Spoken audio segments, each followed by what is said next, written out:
honor, I would like to invite Shri Giridhar Aramane. I would also like to invite Shri Mahankali Srinivas Rao, Shri Jayesh Ranjan, Shri G. Satheesh Reddy, Chairman of the Governing Body of the Aeronautical Development Agency, and Shri VVR Mohan Reddy, Founder and Chairman of SIDBI and Founding Director of T-Hub.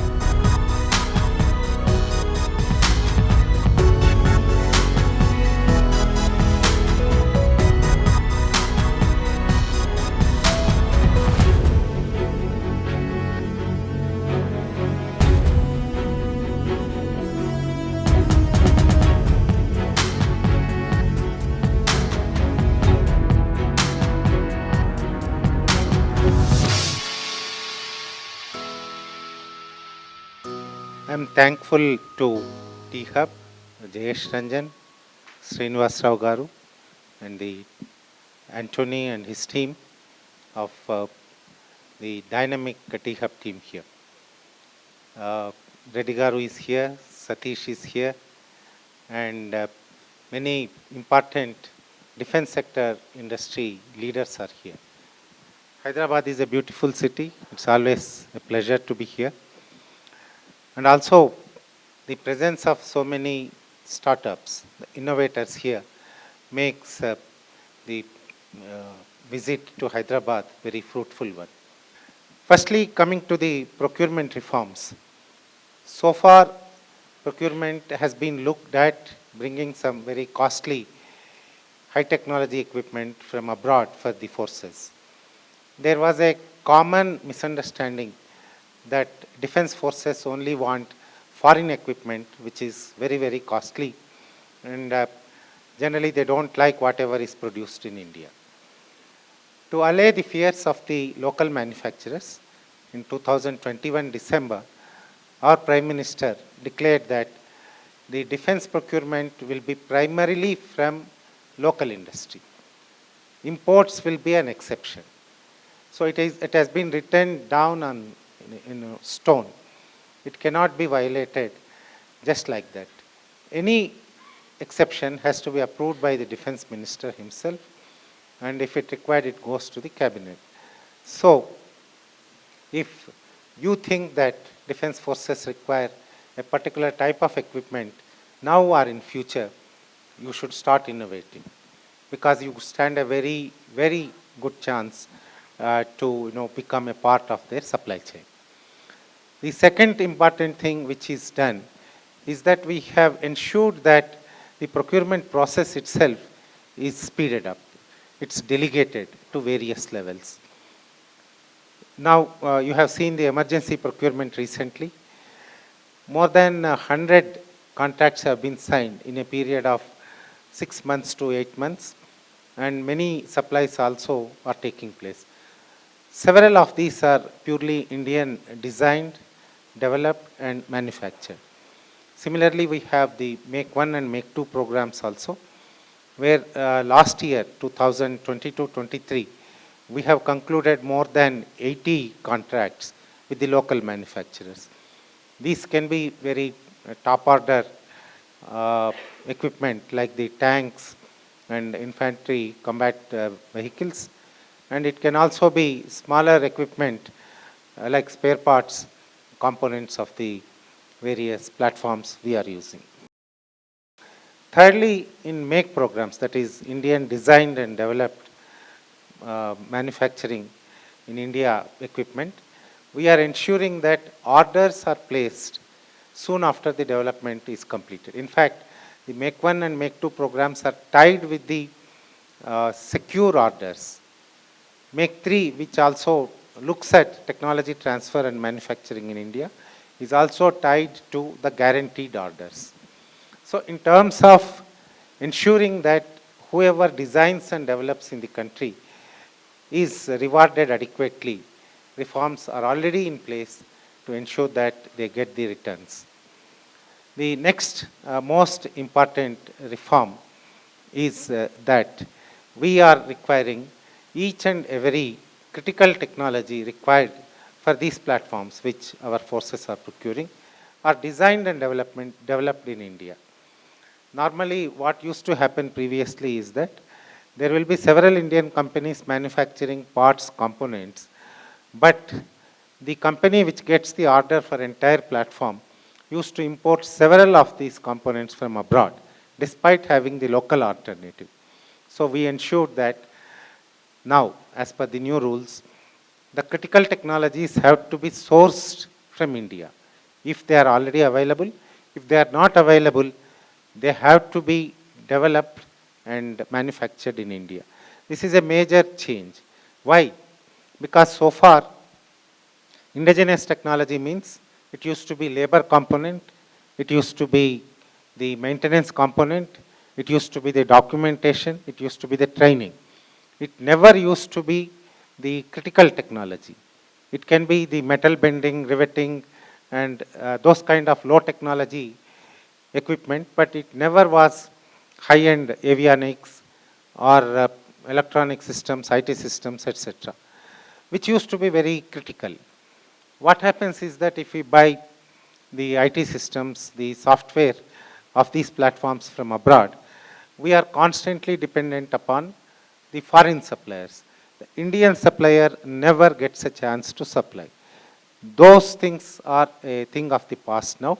Now, we have mandated that the IDDM means it shall be designed and developed in India. It has to be manufactured in India. Next, I will come to the innovative system reforms. We had IDEX program in 2018-19 that itself was a very great revolution.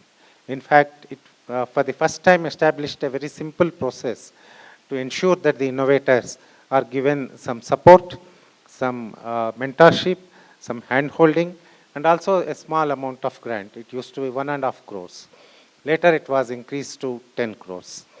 Now, recently, we have ensured that these innovators, these young people who have started the companies, are also assured of the orders.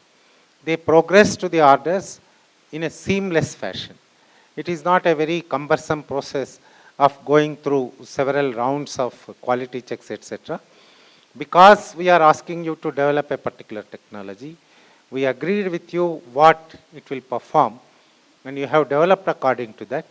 The procurement from these companies has been simplified a lot.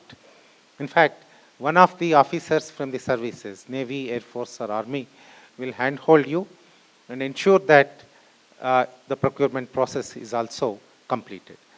One more important, very important change has been brought about. That is the spiral development. So far, we prescribe SQR, service quality requirements, at a particular level. It has to fly, if it's a drone, it has to fly up to 10,000 feet.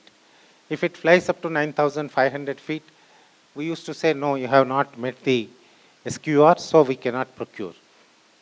Similar restrictions were there in many other requirements. So what we now say is that if you meet, say, 70% of the requirement, okay, we will place order for so many units.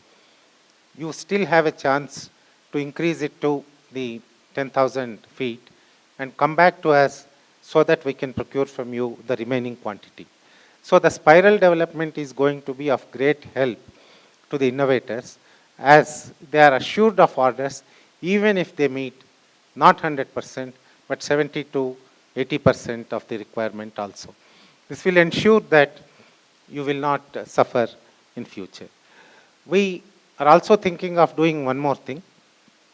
Just now, some of the people I interacted with told me that the initial seed capital is okay. You may give 1.5 crore, 10 crore or 25 crores, but the matching grant is causing a serious problem.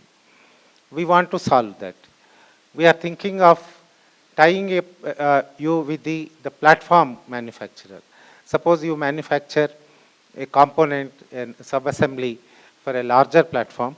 We would like you to get in touch with the larger company which manufactures the platform and get the necessary funding from them. Apart from that, recently Finance Minister had a very detailed discussion with the Managing Director of SIDBI. She had instructed him to ensure that all the defense startups get the necessary funding at the lowest possible cost.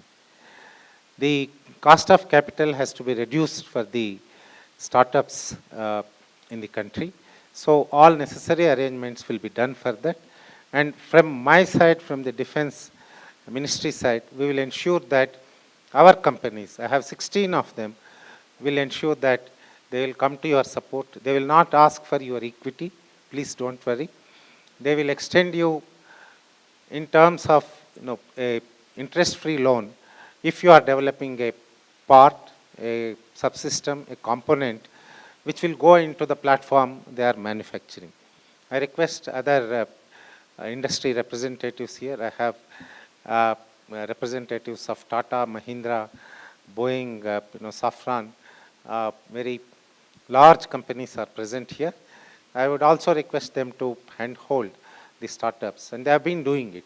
In fact, when Honorable Prime Minister went to US last June, he took along with him a large number of the startup innovators.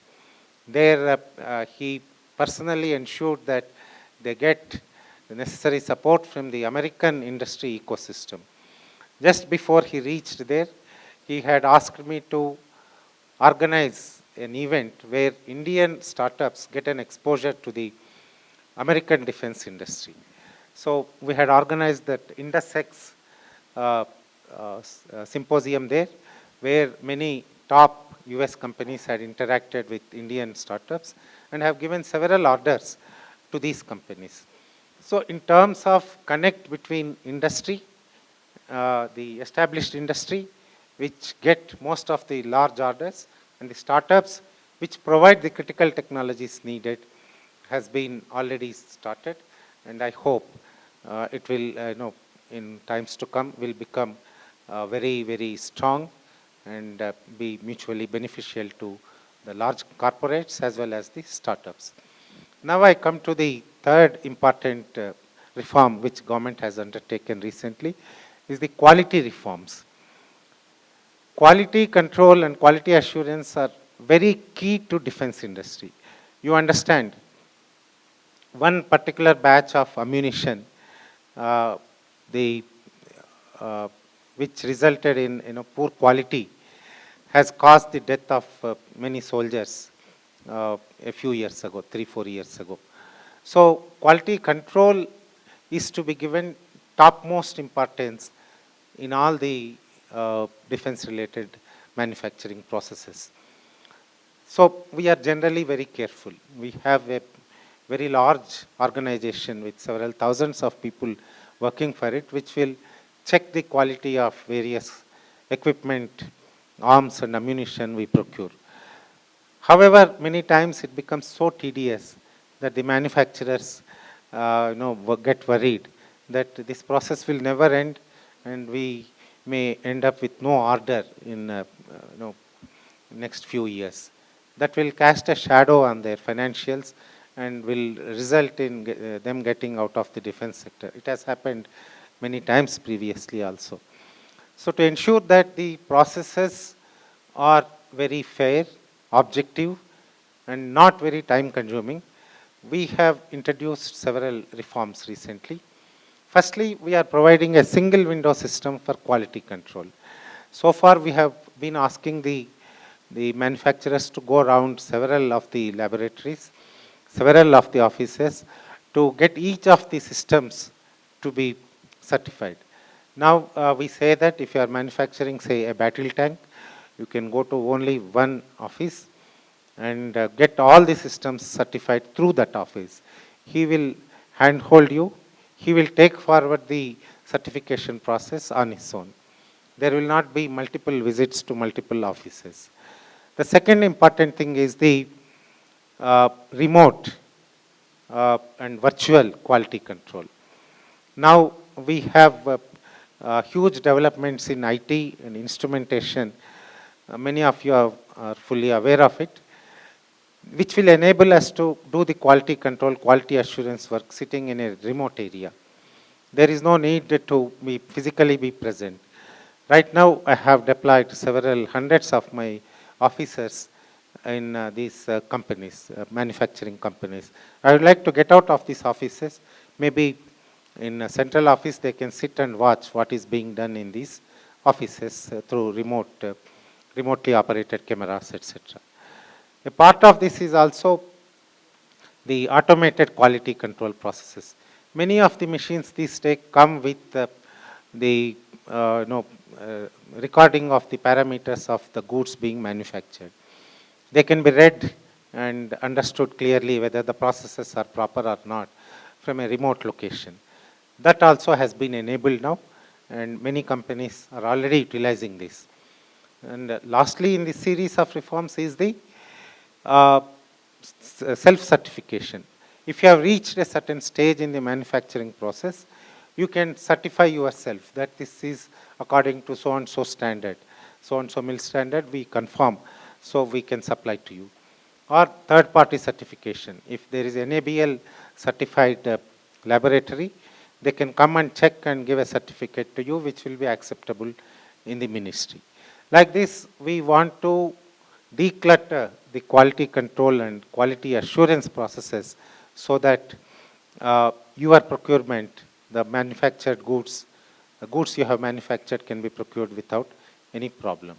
So these are the three types of reforms which government has undertaken. I have listed only important ones.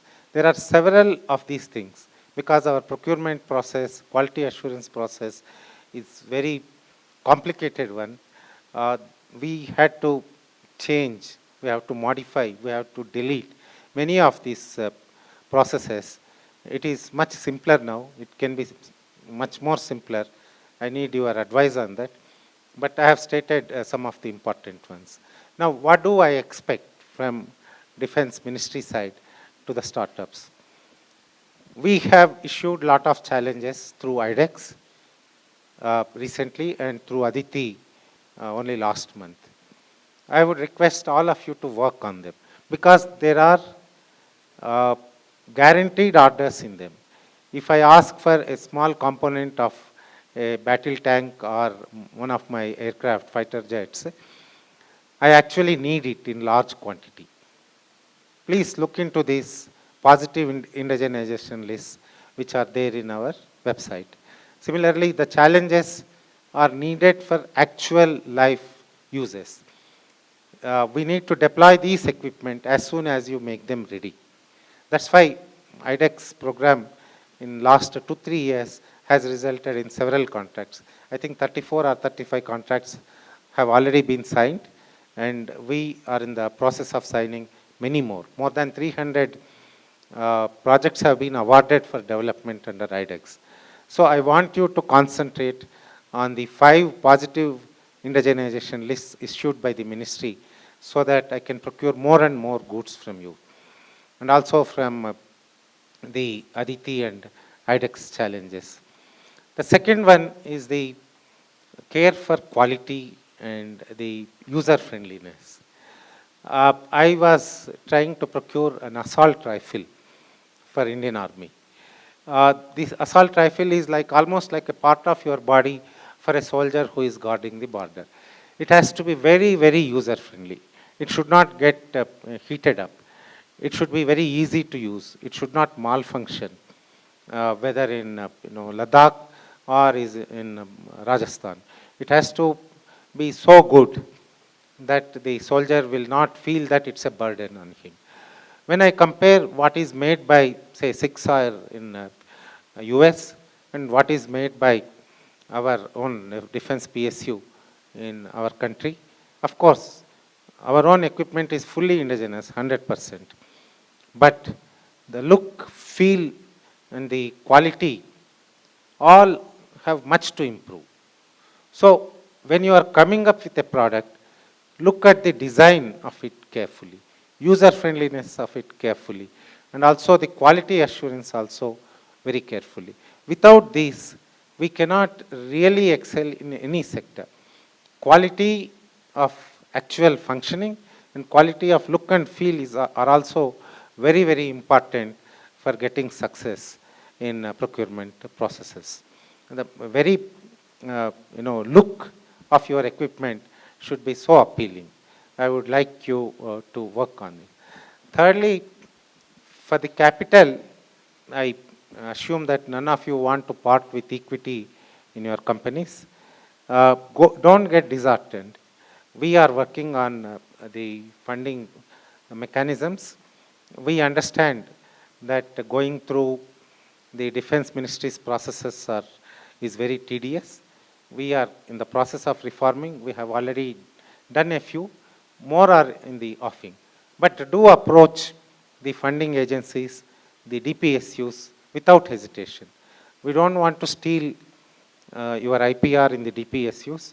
We are willing to fund you without any caveats, without any very difficult conditions. We would like you to succeed. Ultimately, if you succeed, we succeed, and our country's security is really in good hands. So, with this appeal, and again thanking T-Hub, which has come up as one of the best incubators in the country, and maybe it will rival some of the best in the world.